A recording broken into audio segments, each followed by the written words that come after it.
Spencer Walsh Radio Network. Your show will return in just 4 minutes. Hendo on the beat.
All right, ladies and gentlemen, welcome back to today's show. This is Newsflash. My name is Spencer Walsh. Thank you so much for joining us here today. We got to get right into it. No time to waste. We got some great stories for you today as we continue. So, in Los Angeles, one day after the Democrats claimed a victory in a closely watched Pennsylvania special election, a potential disaster reared up in California.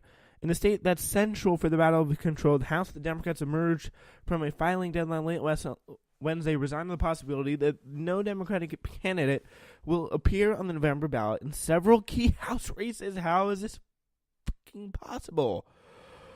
Oh. Well, who incompetently is running this? Well, let me guess. The committee literally in charge, of putting Democrats on the ballot, the D-triple-C. I could really go fucking. Oh, sorry. I could go off of what I meant to say. Need to censor myself. Like, swearing is okay here, but we obviously try to avoid it. No one's going to kill us if we do, though. But anyway, I try to avoid it very, very carefully. But California's unusual top two primary system, in which the top two vote getters advance the general election regardless of party affiliation, has raised the prospect of a nightmare scenario in several districts where crowded fields of Democratic candidates might splinter their party's share of the vote, enabling two Republicans to finish atop the field in the June primary. So, in response, the Democratic Congressional Campaign Committee, or the Democratic completely not competent campaign committee, the Democratic Incompetent Campaign Committee, and state party leaders that's by the way an awful name, have spent weeks running up to the deadline working to call large fields of Democrats into targeted contests. By Wednesday, though, a handful of Democrats abandoned their campaigns to replace retiring reps Darrell Issa and Ed Royce in California. But as the and by the way, those are both Republican. As the candidate filing period closed, the glut of Democrats remaining still threatened to split the primary vote, leaving open the possibility that two Republicans could advance the general election, wiping Dems off the ballot entirely in November. Democrats faced a similar quandary in Dana Rohrabacher's Orange County district, where the recent entry into the race of another prominent Republican and former state assemblyman, Orange County Republican Party Chairman Scott Baugh, complicated the candidate math.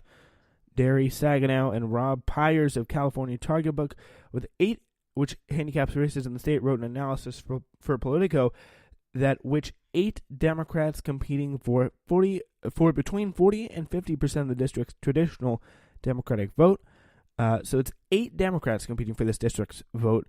40 to 45% of the district's vote, and the odds that one of the 8 consolidating enough vote to overcome Baugh's popularity and name recognition are daunting, to say the least. A Republican only top 2 runoff is possible here in November, so that is the situation that they're dealing with in California, and it is not pretty for anyone. Yeah, so of California's 14 Republican household seats, 7 that Hillary Clinton carried in 2016 are widely considered critical to the Democratic efforts to retake the House. The prospect of the Democratic Party candidates cannibalizing themselves in those races that have weighed heavily on the party. Asked whether Democrats have done enough to ensure their candidates are placed on the ballot, Mike Trujillo, a Democratic strategist in California, said the answer is a big, fat no. Democrat Phil Janowitz, a former chemistry professor who withdrew from the contest in Royce's district on Wednesday, citing concerns about a Democratic shutout. The math is not looking good right now. It's certainly not looking good to get a Democrat in the top 2. Janowitz's announcement followed the withdrawal of 2 other Democrats, Jay Chan in Royce's 39th and Krista Prigine in Issa's 49th.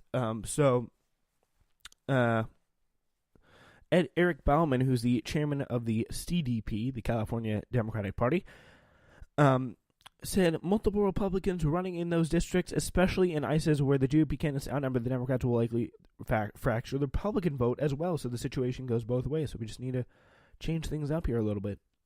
That'll work.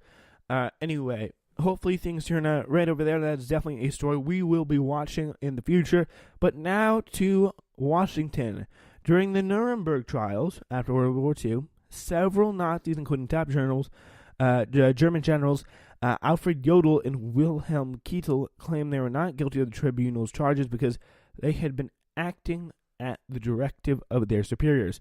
Ever since, the justification has been properly known as the Nuremberg defense, in which the accused states were only, quote-unquote, following orders.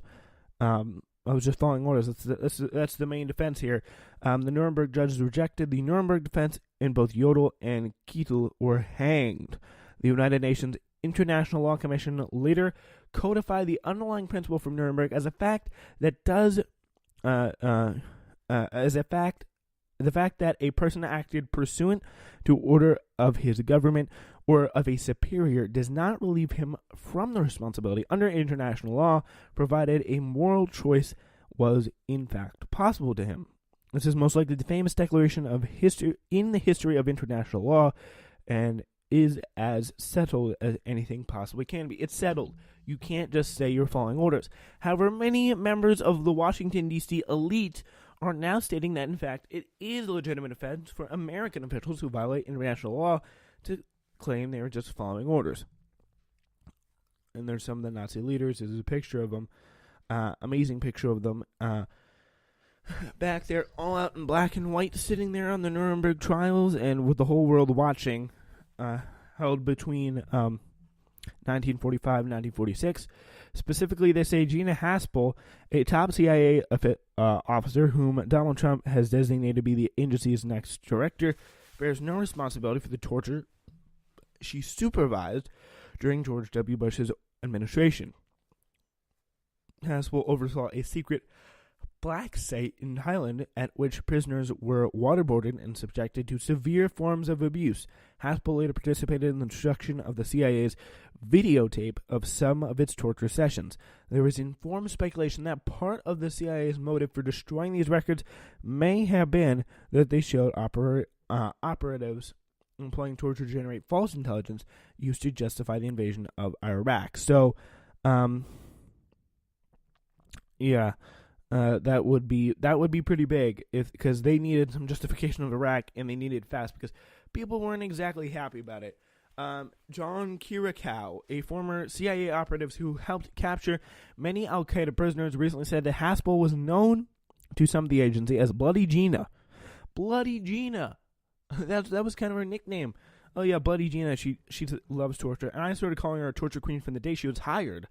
Gina and people like Gina did it, talking about torture. I think because they enjoyed doing it. They torture for the sake of torture, not for the sake of gathering information. That is incredible. That is incredible. In 2012, in a pretty weird, convoluted case, Kiriakou pleaded guilty to leaking the identity of a covert CIA officer to the press and spending a year in prison, so he was obviously not happy with the things going on over there. But some of Haspel's champions have used the exact same language of the popular version of the new Nuremberg defense, while others have paraphrased it. So that's incredible. So is this quote that I will highlight and highlight and highlight again. Gina and people like Gina did it, I think, and speaking of torturing, this is John Kiriakou, not for the sake of torture, they tortured just for the sake of torture, not for the sake of gathering information. Some of Haspel's champions, they've used that exact same language. One who paraphrased it is Michael Hayden, the former director of the CIA and National Security Agency. In a Wednesday op-ed, Hayden endorsed Haspel as the head of the CIA, writing that Haspel did nothing more and nothing less than what the agency and the nation asked her to do, and she did it well. So, yeah, just following orders, and those orders just happen to be violating international law. But she did those orders well. Good little girl. This sounds so weird. Like, who says anything like that? It's literally amazing. And people are like, oh, she's the first woman to ever lead the CIA. Oh my God, what an amazing step. Hashtag feminism. Hashtag, oh my God. Like, are you kidding me? I mean, what is this? I'll read you again the quote from a top CIA operative who captured many Al-Qaeda prisoners. Said that Haspel was called Bloody Gina. Some in the agency called her Bloody Gina, and that Gina and other people did torture for the sake of doing torture, not for gathering information. They enjoyed doing it, according to this guy. So that's where we are at the moment. So, Hayden later described on Twitter her actions were consistent with U.S. law as interpreted by the Department of Justice. This is true. In 2002, the Office of Legal, in 2002, by the way, the Office of Legal Counsels. But by the way, when I say that is like this date sounds kind of familiar here. The Office of Legal Counsel of the